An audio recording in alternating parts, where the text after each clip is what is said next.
Hey everyone, welcome back to the channel. In today's episode of Pokey Oz Sports, we have Bathurst in Australia. No, I'm just kidding. Today's episode is all about whether you should buy a cheaper booster box or an established booster box. And this question comes up all the time, and I'll get to that in a second. But in all seriousness, there seems to be, or there has been, a hell of a lot of sport played in Australia lately. We had the AFL Grand Final, we had the NRL Grand Final, and this week we have Bathurst. Now, for those that live in Europe or America or anywhere else in the world, this is one hell of a motor race. It's sad that Ford and Holden aren't really in it. Well, Ford's still in it with the Mustang, but I should say Commodores and Falcons aren't in it anymore. I used to feel it was better when those were in it, but it's one hell of a race around Mount Panorama, it's called. Anyway, let's get off the sports. Each week we have some different sport topic on here. Booster boxes. So the big question, should you buy something that's already established at a higher price point or something that's new at a lower price point? And I see this question come up all the time. And the question's always framed somewhere along the lines of, and if we work off these two great Sword and Shield sets, should I buy a Lost Origin booster box or should I buy an Evolving Skies booster box? Now, that's a really, really fair question because Lost Origin is obviously cheaper and Evolving Skies is obviously dearer, but it's well established. So what we're going to do in this video is sort of explore the pros and cons of buying a cheaper entry point priced booster box or a dearer entry point priced booster box and come to some sort of conclusion about what might be the best. So before I even start on it, I want to rewind the clock back to 2021. Now, in 2021, you had sets like Darkness Ablaze and Vivid Voltage in full force on the market. This is the start of 2021 I'm talking. And you had some older Sun and Moon sets really starting to appreciate in price. I'm going to bring this up on the screen. This is off my eBay account. So I purchased back to back pretty quickly Unbroken Bonds, Unified Minds, and Cosmic Eclipse booster boxes. Now, keep in mind, this was the start of 2021. I think it says on the screen here around February when I purchased these, 2021. So these are all in Australian dollars, mind you. So purchase prices, Unified Minds, 420 is about, what, 270 US?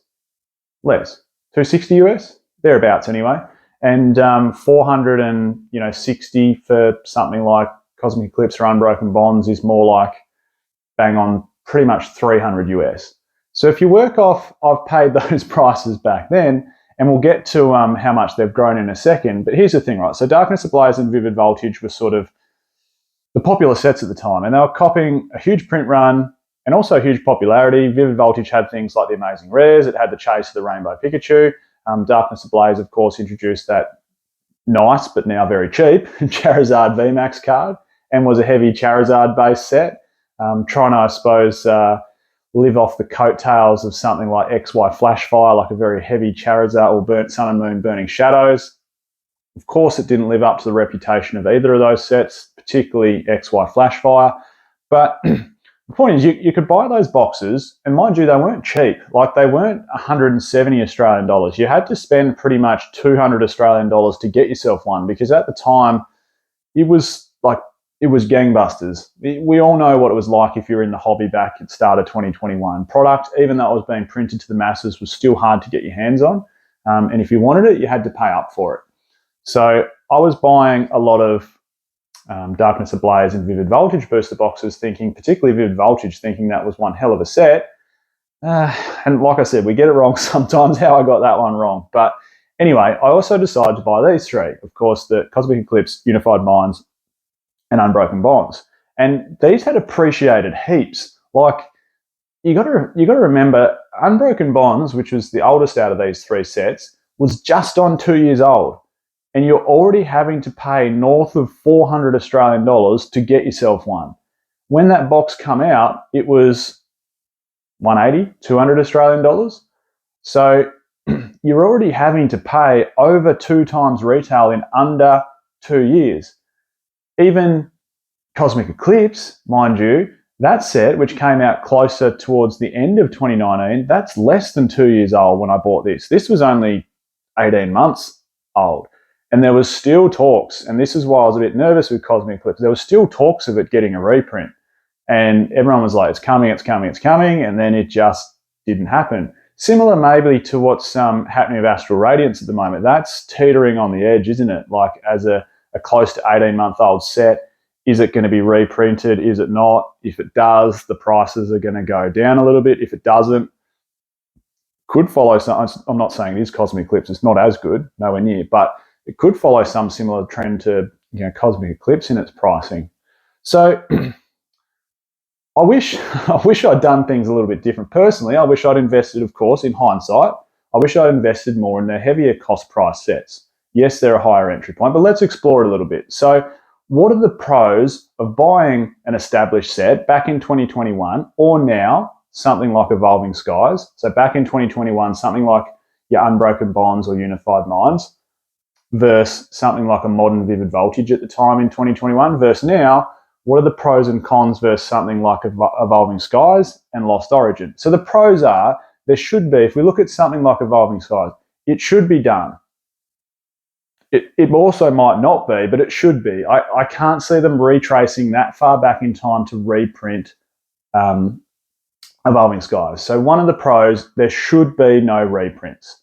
Another pro is that the market's really given its opinion on that set. And a lot of people will rank Pokemon card sets from S tier, A tier, B tier, C tier, D tier. And then, there's always some general sort of consensus about the market, both from a collector's standpoint, an investor's standpoint, kids and streamers and YouTubers and everything else in between about what is a good set and what is a bad set. So the market's given its sentiment. And the market's sentiment on Evolving Skies is pretty clear. A, the pull rates are terrible, but B, it's one hell of a set. And it is. Like, yes, it's missing a trainer gallery, but it almost doesn't need it. It would need it to make its hits better, but the pulls from that set, which I know are hard to get, but the pulls from that set are just phenomenal. It is one hell of a Pokemon card set. So the market has given its opinion on that set. Another pro is single prices should have by now, if you say 2 years into a set, or even a touch more than 2 years like Evolving Skies case, single prices should have flattened out. So if we follow the curve of a lot of them, and a lot of them have dipped up and down, I'll bring a few up on the screen here. Of course, the main chase cards, the Umbreon VMAX, some of the other Evolutions, the Rayquaza VMAX. The market has chosen, and it's almost hit an equilibrium to go, well, look, here's where we see the prices now that most of the stock, most of the printing has been opened. Yes, there's still a lot of it sealed, but the majority of it that's in stores is gone and either ordered away in people's closets, which is probably a smaller amount than what we really think, or has been opened because people love opening this set. So therefore, the singles prices have sort of flattened out, and in some cases, we should almost start to see this, in some cards, probably move back up. Now that a lot of it's been opened, and the market again has given its sentiment on singles prices. What are some cons, though? What are some cons of buying a box like Evolving Skies? Well, the biggest one is it has a dearer entry price. So in Australia now, I think you'd struggle, you probably wouldn't get one for under 600 Australian dollars, which is like close to 400 US. You probably struggle to get one under 650 Australian dollars, which is definitely $400 US. I saw someone post on the Poke Investing Reddit the other day that, they picked up an an Evolving Skies booster box for $340 US, and everyone's gone, great score, that's a good pickup. It is. It's under market price. So I suppose that's the biggest con of buying those, is you're a bit nervous because you're like, to get one booster box, I've got to pay, in Evolving Skies case, 600 plus Australian dollars, more like 650. In comparison, I could get 3 Lost Origin booster boxes for that same price. So that leads me on to the pros of buying a newer set box, or something that's still sitting at retail price. And the biggest one is it has a cheaper entry point price. If you look, of course, at Lost Origin, which is currently sitting at a smidgen over 200 Australian dollars, which is, 120, 130, maybe even 140 US. Like, it is a third of the price. It's near on a third of the price of Evolving Skies. And that sort of brings about another point, is that when you're buying that, it's like, okay, I'm buying a Lost Origin. Maybe you got one at a deal, and let's just talk in round numbers. You got one at a deal at 130 US, which is about 200 Australian dollars, or 135 US for 200 Australian dollars. So you've got it at 200 Australian. It seems easier to double your money and turn $200 into $400 than it does buying an Evolving Skies for $650 and turning it into $1,300. But that's the question that we're going to try and seek an answer to.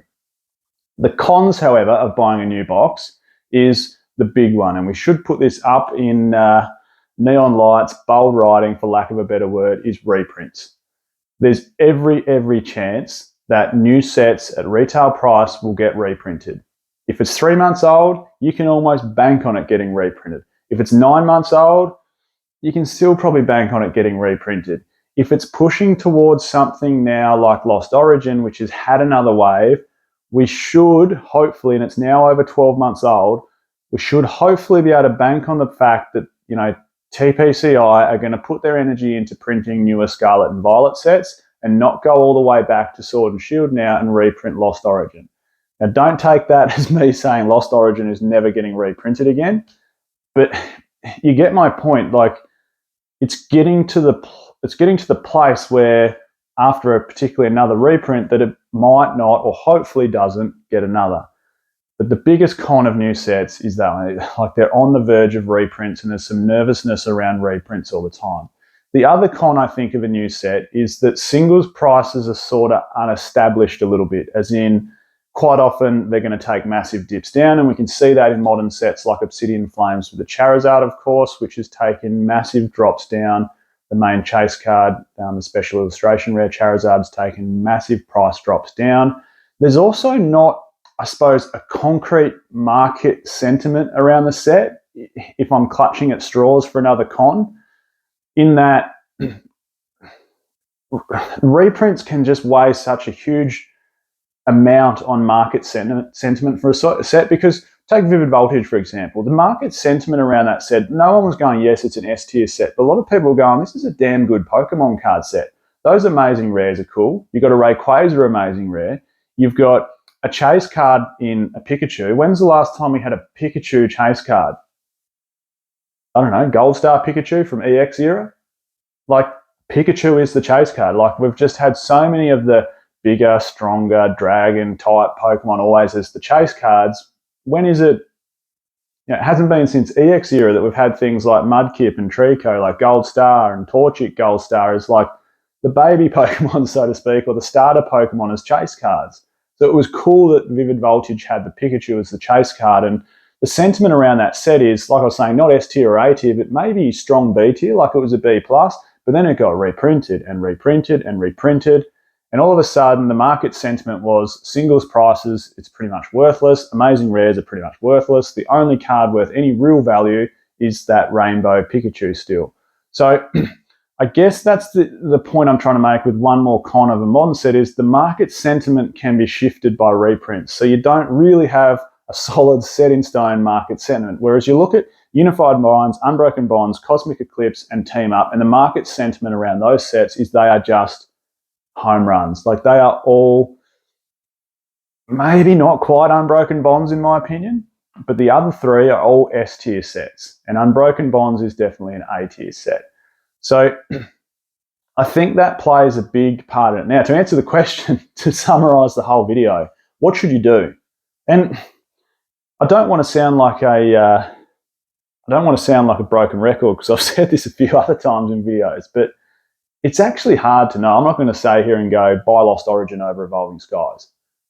Because in 2 years' time, Evolving Skies could go from 200 Australian to 350, and Evolving Skies could go from 650 to 1300. And therefore, Evolving Skies wins the race because it's doubled, and Lost Origin's only gone 1.6 times its price. The fact of the matter is we don't really know. If I were to summarise a point on it, though, it is, if the market's got sentiment around the set and we know it's a solid set and it's in that early appreciation towards going down as a classic, it can't be a bad buy. Reprints aren't coming. Even Cosmic Eclipse now, Team Up's getting to that price point where it's dear, but Team Up should follow a similar trend to something like Plasma Storm. Like that set's going to be etched in stone because of that amazing secret rare Charizard, among other nice chase cards in the set. But Team Up will be etched in stone. Like it starts getting out of the price point of a lot of collectors. Like that set eventually will be a $10,000 booster box. It should be. I won't say it will be. It should be. Same with Evolving Skies. In 10 years' time, an Evolving Skies booster box will be worth one hell of a lot of money. So I suppose to summarise, that's the point I want to make when summarising. Like if something's got market sentiment, I think it's just a safer bet as an investment. I'm not saying go buy Evolving Skies over Lost Origin. You need to do your due diligence, and everyone's got different price points that they can spare, because for some people, $200 Australian on a Lost Origin booster box is lots of money. And for some people, $650 on Evolving Skies is too much money. So it's out of the equation. So that's my summary. I'm Michael. This is Pokey Oz, and I'll catch you next time.